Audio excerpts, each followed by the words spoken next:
चलो question number 1 page number 42 question number 1 किसको पूछना है?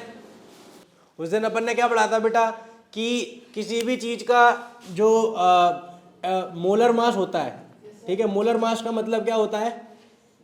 मास इन 6.022 इंटू 10 की पावर 23 यूनिट। समझ में आया? ये एक दिन अपन ने पढ़ा था। उस दिन अपन ने पढ़ा था कि एक एटम में जो मास होता है वो बहुत कम होता है और डेली लाइफ में हमारे किसी काम करने है, इसलिए अपन इतने नंबर ऑफ यूनिट का मास निकालते हैं। तो अगर कार्बन का अगर हमको 1 मोल का मास, कार्बन का 1 मोल का मास बेटा अगर 12 ग्राम दे रखा है, इसका मतलब कितनी यूनिट का मास दे रखा है? कार्बन के उसमें कितने एटम होने चाहिए? इतने एटम होने चाहिए। ये समझ में आता है? पक्का? तो हमको पता है कि अच्छा इसको क्या, इस नंबर को क्या बोलते हैं? एन, ठीक है। तो हमको पता है कि एन ए एटम्स ऑफ, अच्छा 1 मोल मतलब एन ए एटम्स, बोलो आया ना? N A atoms of carbon में, N A atoms of carbon में कितना वजन है? 12। समझ में आया? तो हमको कितने में निकालना है? 1 एटम ऑफ कार्बन में। मैं ये लॉन्ग प्रोसेस बता रहा हूं जिससे तुमको समझ में आ जाए। तो बोथ साइड क्या कर देंगे? एन ए का डिवाइड कर देंगे, बोलो आया ना? तो यहां पे क्या बचेगा? N A by N A कितना बचा? 1 एटम ऑफ कार्बन। और यहां पे कितना आएगा? 12। और ग्राम अपॉन एन ए को हम क्या लिख देते हैं? यू। तो इसीलिए एक कार्बन एटम का कितना वजन आ जाएगा? 12 यू। अब इस सवाल में कार्बन की जगह वो कुछ और भी दे सकता था और 12 की जगह कोई और सा नंबर भी दे सकता था। समझ में आ रहा है तुमको? तो सेम सवाल को अगर वो बोले कि हमारे पास 4 मोल ऑफ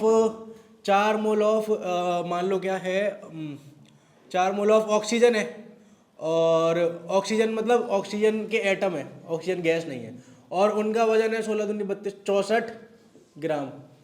तो वो पूछेगा कि एक ऑक्सीजन एटम का कितना है, तो हम बता सकते हैं क्या? बोलोगे कि 4 मोल में अगर 64 ग्राम है तो 1 मोल में कितना हो गया? 16। और 16 अगर 1 मोल में है तो एक एटम में कितना होगा? तो ग्राम को यू कर देते हैं तो एटम बन जाता है, और यू को ग्राम कर देते हैं तो क्या बन जाता है? मोल बन जाता है। समझ में आया? तो इस तरीके से क्वेश्चन नंबर 1 हो चुका है। चैप्टर की रीडिंग किया करो घर पे जाके, तो तुमको सब समझ में आ जाएगा। क्वेश्चन नंबर 2 किसको पूछना है? उसने पूछा क्या है कि नंबर ऑफ एटम्स किसके ज्यादा है। हाँ, तो नंबर ऑफ मोल निकाल सकते हो क्या? तुम देखो कि तुमको दोनों का 100-100 ग्राम दिया बेटा, तुमको दोनों का 100-100 ग्राम दिया है। अच्छा एक बात बताओ कि नंबर ऑफ मोल अगर हमने निकाल लिए तो समझ में आ जाएगा ना कि किसके नंबर ऑफ पार्टिकल ज़्यादा है, क्योंकि मोल क्या होता है कि उसमें क्या बोलते हैं, कितने एटम होने चाहिए। किसी भी चीज़ का अगर 1 मोल है, किसी भी चीज़ का 1 मोल है तो उसके नंबर ऑफ यूनिट कितनी हो जाएंगी पता है? मैं बोलता हूँ कि मेरे पास केले जो हैं वो 2 दर्जन है और सेब जो है वो भी 2 दर्जन है, तो अब उनका वजन कितना भी होता रहे, क्या क्वांटिटी मेरे पास बराबर है? क्योंकि किसी भी चीज़ की अगर 12 यूनिट है तो कितना दर्जन हो गया? 1 दर्जन हो गया। अब ऐसा ही मोल होता है, मैंने तुमको पहली क्लास में बताया था कि मोल में और डजन में कोई अंतर नहीं होता। तो हम निकाल लेते हैं कि किसके कितने मोल है। तो सोडियम की अगर बात करेंगे तो हमको कितना गिवन है बेटा? ये Na सोडियम का है, ठीक है, एवोगैड्रो वाला नहीं है। सोडियम और किसकी बात कर रहा है? आयरन की। इसका कितना है बेटा? 100 ग्राम, और इसका भी कितना ग्राम सैंपल है? अब बेटा इसका मास कितना है? इसका एटॉमिक मास कितना होता है? 23। और इसका कितना होता है? 50। अब तुम देखो कि अगर 1 मोल होता तो 23 ग्राम वजन होता, पर कितना मोल है, कितना ग्राम है? 100 ग्राम है। तो हम लिखेंगे कि अगर 1 मोल होता तो कितना वजन होना चाहिए था? 23। अब ऐसा लिख लिया तुमने। अब यहां से तुम सिंपल कर सकते हो क्या कि आपको 100 ग्राम में कितना मोल है वो निकालना है। तो सबसे पहले आप क्या करोगे? बोथ साइड किसका डिवाइड करोगे? 20। बोलो करोगे कि नहीं? तो यहां पे कितना आ जाएगा? 1/23 मोल कितने के बराबर आ गया? 1। और हमको 1 ग्राम में चाहिए कि 100 ग्राम में, तो हम बोथ साइड क्या मल्टीप्लाई कर देंगे? ये तरीका अगर तुम समझ गए ना बेटा तो तुमको 11th की केमिस्ट्री में भी दिक्कत नहीं आएगी। इसीलिए मैं जानबूझ के ये तरीका तुमको बता रहा हूँ। मैं चाहूँ तो डायरेक्ट भी लिख सकता हूँ कि देखो 100/23 कर दो, पर ये तरीका सीख लो, बहुत इंपॉर्टेंट है। तो ये कितना आ जाएगा बेटा 100/23 मोल इन 100। समझ में आ रहा है? मैं डायरेक्ट भी कर सकता था, पर इस लॉजिक से समझो जिससे कि आगे तुमको फायदा होगा। अब 100/23 आ गया, और इसी तरीके से यहाँ पे करेंगे तो क्या आएगा बताओ जरा। 1 मोल इज इक्वल टू 56 ग्राम, तो यहाँ पे कितना आ जाएगा 100/50। अब तुमको दिख ही रहा होगा, इसका तुम डिवाइड कर लो 2 से, तो कितना आ गया 50 तो यहाँ पे कितना आएगा 28। तो 100/23 में और 50/28 में भी यही संख्या बड़ी है, वो तुम कंपेयर करके देख लेना, इसका नॉर्मल डिवाइड करके देखोगे तुमको समझ में आ जाएगा।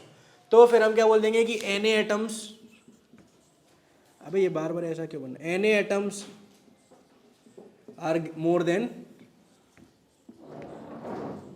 अब इस सवाल को मैं घुमा के कितनी भी देर पूछ सकता हूँ। तुम देखो यहाँ पे उसने 2 चीज़ों को कंपेयर कराया है। अब आगे चल के जैसे पेपर होते हैं तो उनमें क्या करते हैं कि 4 चीज़ें दे देंगे, बोलेगा कि ऑक्सीजन है और नाइट्रोजन है, कार्बन है, और मान लो एक और कोई हाइड्रोजन ले लिया, बोलेगा इसका इतना है, इसका इतना है, इसका इतना है, इसका इतना है। चारों के कुछ भी अपने मन से दे देगा और पूछेगा बताओ सबसे ज़्यादा किस में है, या फिर बोलेगा कि इनको असेंडिंग ऑर्डर में लगा के बताओ। तो क्या अगर तुम ये सीख गए हो तो वो कर पाओगे? चलो ये 2 सवाल हो चुके हैं। क्वेश्चन नंबर 1 पे पहुंचूं मैं। बोल रहा है एक 0.24 ग्राम का सैंपल है और कंपाउंड क्या है ऑक्सीजन, और boron was found by analysis to contain 0.096 gram of boron and 0.144 gram of oxygen. Percentage, बेटा परसेंटेज कैसे निकालते हैं पता है कि नहीं पता है? तो परसेंटेज अगर तुमको पता है कैसे निकालते हैं तो सवाल हो जाएगा। अब किसी भी चीज़ की परसेंटेज कैसे निकालते हैं सुन लो इधर, फ्रैक्शन मल्टीप्लाइड बाय, ये हमेशा किसके बराबर होता है? और फ्रैक्शन किसकी वैल्यू, फ्रैक्शन की वैल्यू कितने बराबर होती है? इधर देख लो, फ्रैक्शन की वैल्यू होती है टोटल और जो भी गिवन है। बोलो आया ना? तो अब यहाँ पे अपन को टोटल कितना गिवन है? 0.24 ग्राम, और कार्बन का कितना गिवन है? 0.09। अब यहाँ पे 3 डिजिट है तो यहाँ पे भी 3 ले लेते हैं, तो इसको क्या लिख देंगे 0.24 लिखो या 0.240 लिखो, वो एक ही बात होती है। पता है कि नहीं पता है? पता है कि नहीं पता है?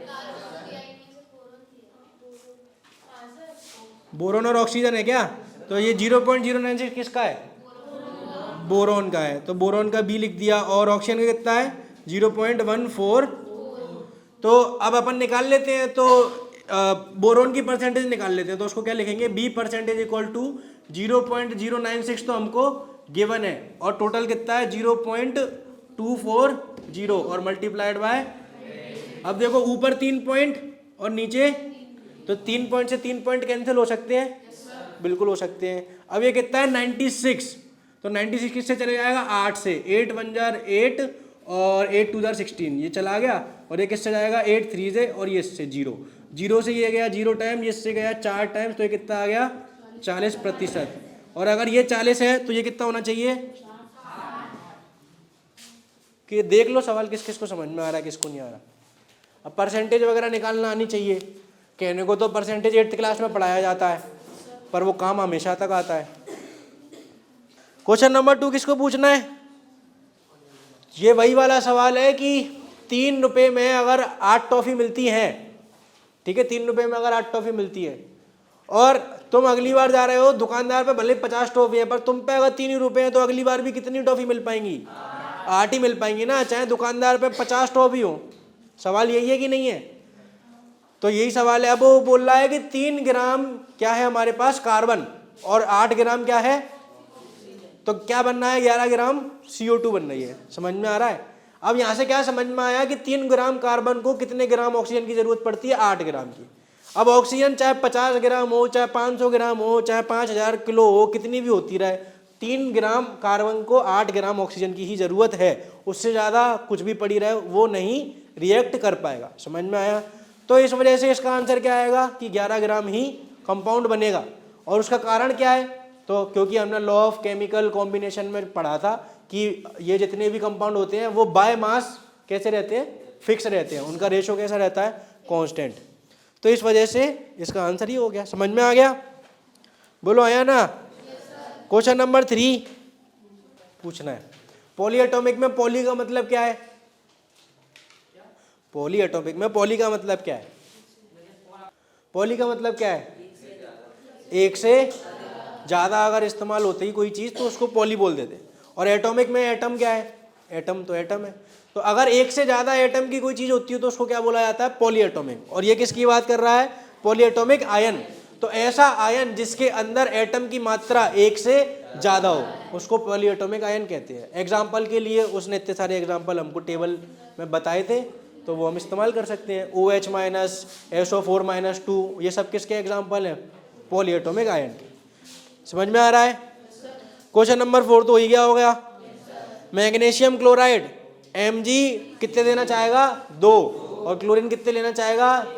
तो क्या बन जाएगा? MgCl। कैल्शियम ऑक्साइड में कैल्शियम 2 देना चाहेगा, ऑक्सीजन 2 लेना चाहेगी, तो क्या बन जाएगा? CaO। Copper nitrate CuNO3 whole twice. अब क्या होता है, मेरी बात सुनो, कॉपर जो होता है, अब मेरी बात सुनो, क्या होता है आगे चल के तुम देखोगे कि ऐसे ये कॉपर हो गया, Zn हो गया, इस तरीके से और सारे एलिमेंट होते हैं ना, इनके पास 2-2 वैलेंसी होती है। कभी तो ये +1 की वैलेंसी शो करेगा, कभी +2 की करेगा, Zn+2 की करेगा, कभी Zn+3 की करेगा। तो अब ये सब बातें क्या होती है वो तुमको आगे समझ में आएंगी। मैं बस तुमको अभी से बता रहा हूँ कि कई बार क्या होता है कि कॉपर है, अब वो +1 से रिएक्ट कर रहा है कि +2 से कर रहा है, दोनों सेम बातें रहेंगी कि अलग अलग बातें रहेंगी? अलग अलग बातें रहेंगी ना। अगर Cu+1 से कंपाउंड बनता है तो कुछ और कंपाउंड बनेगा, Cu+2 से बन रहा है तो वो कुछ और बनेगा। तो ये सब बातें तुमको आगे समझ में आ जाएंगी। खैर, पर यहाँ पे इस्तेमाल कौन सा हो रहा है? तो CuNO3 का होल ट्वाइस अगर बन रहा है तो Cu की कौन सी वाली इस्तेमाल की गई है? +2 वाली। कैल्शियम कार्बोनेट CaCO3, ठीक है। क्वेश्चन नंबर 5 की बात कर रहा है तो कुछ कंपाउंड्स के नाम है और उनसे हमको उनका फॉर्मूला बताना है। तो क्विक लाइम क्या होता है? CaO। हाइड्रोजन ब्रोमाइड के नाम से तुमको समझ में आ रहा है क्या बनना चाहिए? HBr। बेकिंग पाउडर क्या होता है? क्या? ये हम 10th क्लास में पढ़ेंगे, ठीक है। ये जो बेकिंग पाउडर है इसके बारे में हम 10th क्लास में पढ़ेंगे। पोटेशियम सल्फेट K2SO, सिंपल है, इसमें कोई दिक्कत नहीं। अब अगला सवाल तो तुमने कर लिया होगा, नहीं किया हो तो बता देना। C2H2 का क्या निकालना है? Molar mass. C2H2 में कार्बन कितना आ रहा है? 2 बार। और हाइड्रोजन कितना आ रहा है? 2 बार आ रहा है। 1 बार किसकी में आ रहा है? क्या हुआ बेटा? नाश्ते में एक हाइड्रोजन अंदर ठीक है। तो C2H2 में हाइड्रोजन का कितना मास हो जाएगा? 2। और कार्बन का कितना हो जाएगा? और 24 और 2 चलो, सल्फर मॉलिक्यूल का क्या नाम है? S8। एक सल्फर का कितना होता है? 32। और 32 × 8 कितना होगा? 8 × 24 और 2 16, 256। समझ में आ गया? तो ये हो जाएगा। फॉस्फोरस मॉलिक्यूल 31 का 4 में गुणा करेंगे 62, 124, 124, ठीक है। हाइड्रोक्लोरिक एसिड 35.5 और 1 36।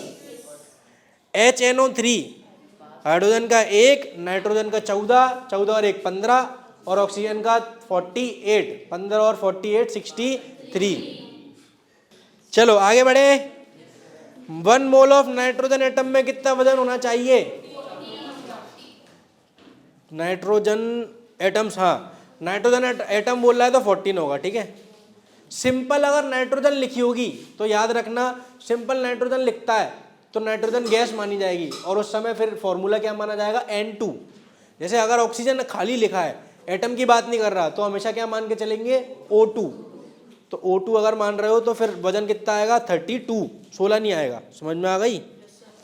बी की बात कर रहा है, 4 मोल ऑफ एल्यूमिनियम एटम, तो 27 का गुणा किस में कर देंगे? 108। 10 mole of sodium sulphate, sodium sulphate का निकाल लेंगे। सोडियम सल्फेट में Na2 कितना हो गया 23 और 23 46, सल्फर का 32 और ऑक्सीजन का 48, 48 और 32 कितना हो गया 80, 80 और 46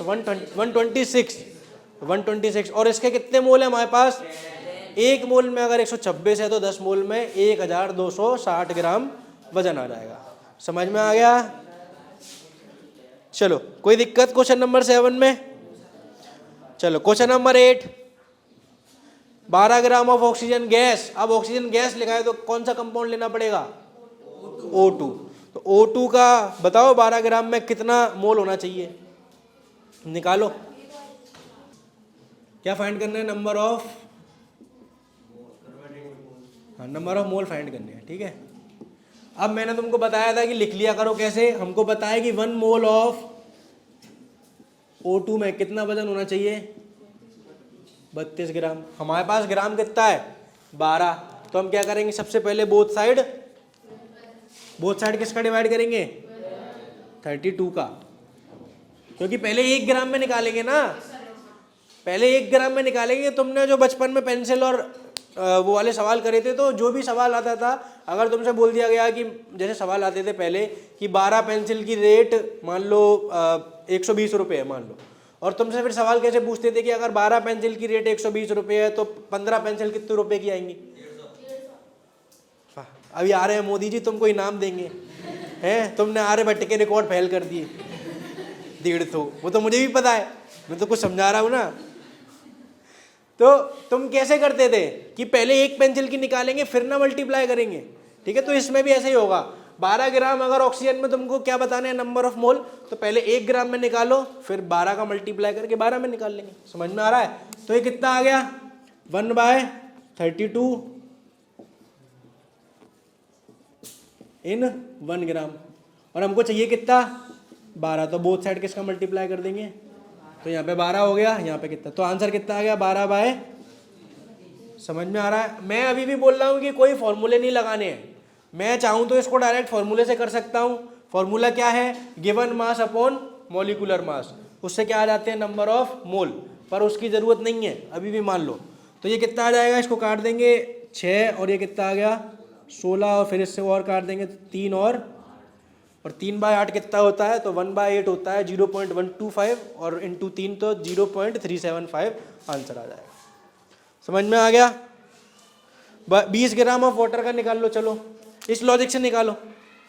कितना है हमारे पास 20 ग्राम ऑफ H2O। अब हमको कितना बताया कि 1 मोल में कितना होना चाहिए, इसमें किसी को कोई डाउट है? 18 ग्राम होता है, हाँ या ना? तो हम फटाफट से कितने का निकाल लेंगे 1 ग्राम का, उसके लिए बोथ साइड क्या करना पड़ेगा, तो 1/18 आ गया, और फिर हम यहाँ पे कितना लेके आएंगे 1 है तो मल्टीप्लाइड बाय 20 कर देंगे, तो यहाँ पे भी 20 का मल्टीप्लाई होगा, तो कितना आ गया 20 बाय, तो ये कितना आ गया 10 बाय, अब 1/9 होता है 1.11, वो 1/9 होता है 0.11, तो ये कितना आ गया 1.11 आ जाएगा, ठीक है। तो ये हो गया। सेकंड वाला कर लो, 22 ग्राम और CO2 कितना होता है 44, तो ये कितना आ जाएगा 0.5। सिंपल मत करो, सिंपल है वो तो। क्वेश्चन नंबर 9, ऑक्सीजन एटम है अगर हमारे पास, तो 0.2 ऑक्सीजन एटम में कितना वजन होना चाहिए, एक में कितना होता है, एक में कितना होता है 16, तो 0.2 में कितना होगा 16 इंटू 0.2, जो कितना आ जाएगा 0.5 मोल ऑफ वाटर मॉलिक्यूल। अगर वाटर मॉलिक्यूल के 1 मोल में कितना वजन होता है बेटा 18 ग्राम, तो आधे में कितना होगा 9 ग्राम होगा। समझ में आ गया? कोई दिक्कत की बात नहीं है। Question number 10, calculate the number of molecules of sulphur present in 16 gram of solid sulphur. अब निकालो जरा, नंबर ऑफ क्या निकालने हैं, मॉलिक्यूल निकालो। कितना आ रहा है 1/16 मोल, सबका आ रहा है, किस किस का आ गया 1/16 मोल, किस किस का आ गया, किस किस का नहीं आया। देखो हमको पता है कि 1 मोल, इधर देखो, 1 मोल ऑफ एसिड कितना वजन होगा बेटा? 256 है ना। और हमको कितने ग्राम का निकालना है? 16 ग्राम का निकालना है। तो क्या करेंगे, दोनों तरफ 256 का डिवाइड, और फिर उसके बाद किसका मल्टीप्लाई करेंगे? तो नंबर ऑफ क्या आ जाएंगे? मोल। और नंबर ऑफ मोल आने के बाद किसका मल्टीप्लाई कर देंगे? Na का। तो क्या आ जाएंगे? Number of molecule. तो 16/256 इंटू Na यानी कि 6.022 इंटू 10 की पावर इतने क्या आने वाले हमारे पास? मॉलिक्यूल। और ये कितना होता है बेटा? तो 16 का स्क्वायर 256 होता है। तो ये इससे कितनी टाइम कटेगा? 16 बार कटेगा। और ये कितना आ जाएगा? तो आप चाहो तो इसको ऐसे भी लिख सकते हो कि 6.022 इंटू 10 की पावर 23 अपॉन कितना आ जाएगा? 16। अब इसको सॉल्व करना है तो वो तो गणित की बात है, उसमें केमिस्ट्री कहीं नहीं है। समझ में आ रहा है? तो आप इसका आंसर ऐसे भी लगा सकते हो। पीछे देखना आंसर किस फॉर्म में दिया है।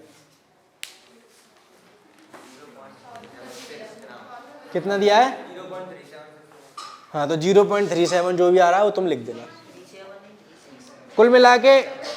कुल मिला के कैलकुलेशन तो तुम्हारे हाथ में है ना। चलो आ गया समझ। अब क्वेश्चन नंबर 11, इसमें थोड़ा सा दिमाग लगाना है। इसमें थोड़ा सा है, तुमको फॉर्मूला पता होना चाहिए तो तुम्हारा आंसर निकलेगा।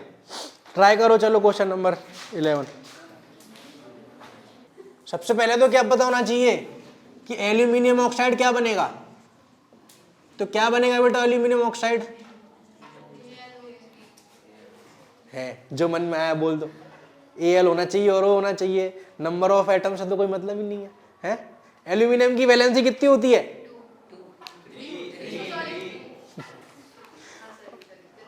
और ऑक्सीजन की? हाँ, तो क्या बनेगा? Al2O। अब अगर तुमको ये पता लग गया तो तुम इसका क्या निकाल सकते हो बेटा? Molar mass. हाँ, मॉलिक्यूलर मास एक ही बात है। एक ही बात है, मतलब कि फिर वो यू और ग्राम में आंसर आएगा। अगर मोलर मास निकाल रहे हो तो ग्राम में आंसर आएगा, और मॉलिक्यूलर निकाल रहे हो तो यू में आंसर आएगा। कैलकुलेशन वही रहेगी। तो मोलर मास निकाल सकते हो। और हमको गिवन मास पता ही है। गिवन मास कितना है? 0.51। और हमको बताना क्या है? Number of aluminium atom. हाँ, वो देखो ये आयनिक कंपाउंड है, तो आयनिक कंपाउंड आयन से बनेगा, पर आयन खुद किससे बनता है? एटम से। तो एक ही बात है। तो हम लिख सकते, चलो ठीक है, नंबर ऑफ एल्यूमिनियम, तो वो कितने आएंगे ये हमको बताना है। चलो ट्राई करो। मोलर मास निकालो पहले। तो मोलर मास कितना आ गया है? 100। एल्यूमिनियम देख लो इधर, 2 इंटू 23 किसका आ गया एल्यूमिनियम का? 16 इंटू 3 किसका आ गया? 27। तो 16 इंटू 3 किसका आ गया? ऑक्सीजन का। 27 दूनी 54 और 48, तो ये कितना आ गया? 102। तो यहाँ पे कितना लिख देंगे? 10। अब देख लो टोटल वो निकाल लो, मोल कितने हैं। किसके मोल निकाल लोगे? ट्राई करो। अच्छा, अभी अगर अपन मोलर मास पता है और गिवन मास पता है, तो अगर यहां से मोल निकालोगे तो किसके मोल निकलेंगे बताओ? एल्यूमिनियम ऑक्साइड के निकलेंगे। सिर्फ एल्यूमिनियम के नहीं निकलेंगे, क्योंकि मास किसका है? पूरे कंपाउंड का। और गिवन मास किसका है? पूरे कंपाउंड का। तो मोल भी किसके निकलेंगे? पूरे कंपाउंड। समझ में आ रही है? तो निकालो पहले पूरे कंपाउंड के। नंबर ऑफ मोल निकालेंगे अपन, तो नंबर ऑफ मोल ऑफ क्या लिखूं मैं?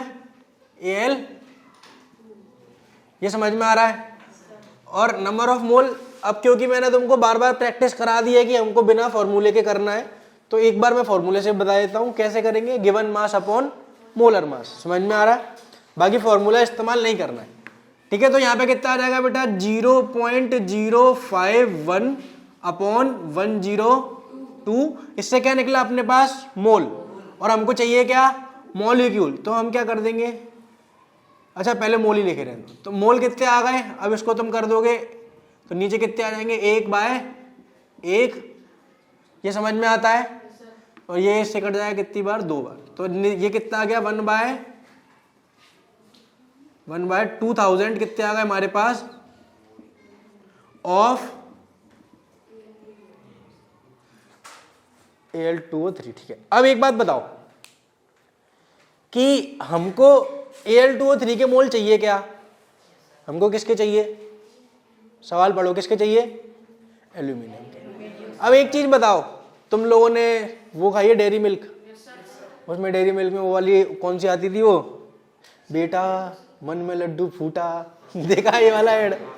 बेटा एक और लड्डू फूटा।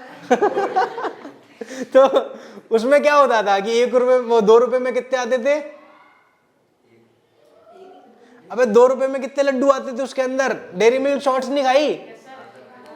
किसने खाई है? अरे 2 रुपए में 2 लड्डू आते थे, उसका एड ही यही था कि बेटा मन में लड्डू फूटा, फिर बेटा एक और फूटा, तो 2 रुपए में 2 लड्डू। अब मेरे को एक बात बताओ सिंपल सी, कि अगर मेरे पास 1 दर्जन डेयरी मिल्क शॉर्ट्स के पैकेट है तो मेरे पास नंबर ऑफ लड्डू कितने होंगे? तुमने क्या किया कि क्योंकि हर यूनिट में कितने लड्डू है, तो 1 दर्जन में कितने होंगे? अच्छा, ये लॉजिक समझ में आ रहा है? सिंपल सा लॉजिक है, बोलो आया ना?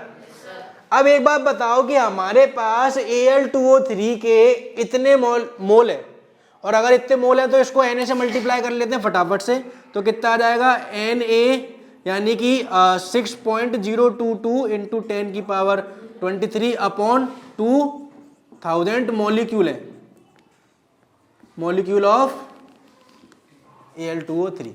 तो अगर इसको डिवाइड कर देंगे तो 1 2 3 जीरो से यहाँ पे से कट जाएंगे, तो यहाँ पे कितना बचेगा? 10 की पावर 20, और ये से कट जाएगा तो आंसर कितना आएगा? 3.011 इंटू 10 की पावर 20 मॉलिक्यूल्स ऑफ।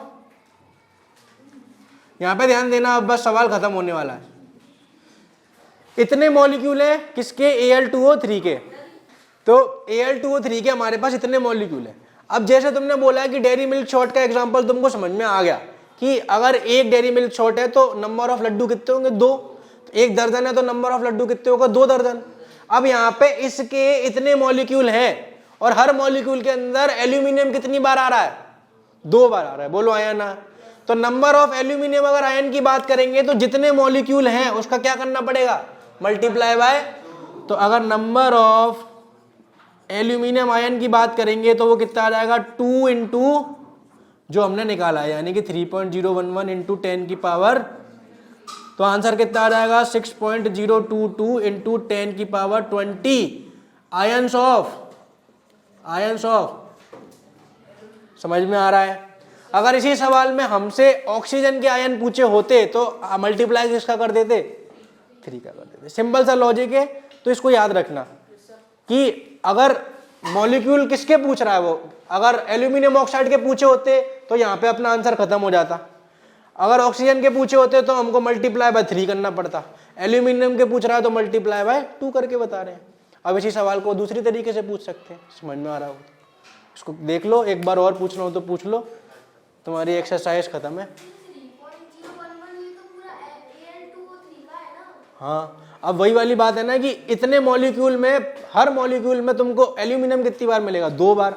तो अगर Al2O3 के इतने मॉलिक्यूल हैं तो एल्यूमिनियम के कितने होंगे? Multiply by 2। आयन पूछे है ना, मल्टीप्लाई बाय 2। नहीं आ रहा समझ? Al2O3 किस तरीके से बनेगा? तो मैंने तुमको बताया था कि एल्यूमिनियम के +3 होंगे, ऑक्सीजन के -2 होंगे। ये बोलेगा कि मैं 3 दे पाऊंगा, ये बोलेगा कि मैं 2 ही लूंगा, तो तुमको पता है कि इनके भाई बहन आएंगे, तो इस तरीके से कंपाउंड बनेगा। बोलो आया ना? तो ये क्या बना? ये कंप्लीटली मिला के क्या बना? एक Al2O।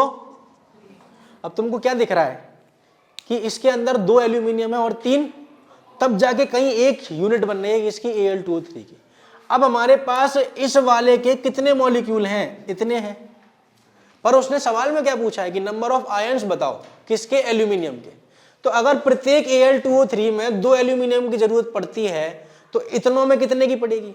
मल्टीप्लाई बाय 2, इसलिए मल्टीप्लाई बाय 2, क्योंकि उसने पर्टिकुलरली एल्यूमिनियम की बात करी है, तो हम उसी का जवाब देंगे। समझ में आ रहा है? तो ये चैप्टर खत्म हो चुका है। तो वीडियो कैसा लगा आप कमेंट करके जरूर बताना। अगर आपको वीडियो से कुछ सीखने मिला है और आपको वीडियो पसंद आया है तो आप वीडियो को लाइक कर दीजिए और इसी तरीके के वीडियोस देखने के लिए चैनल को सब्सक्राइब कर दीजिए। अगर आप कुछ बात करना चाहते हैं या फिर आपके कोई डाउट है तो आप मुझे इंस्टाग्राम पर फॉलो कर सकते हैं, लिंक डिस्क्रिप्शन में आ रही होगी। तो आज के वीडियो के लिए इतना ही, अब हम मिलेंगे अगले वीडियो में, जब तक के लिए बाय बाय।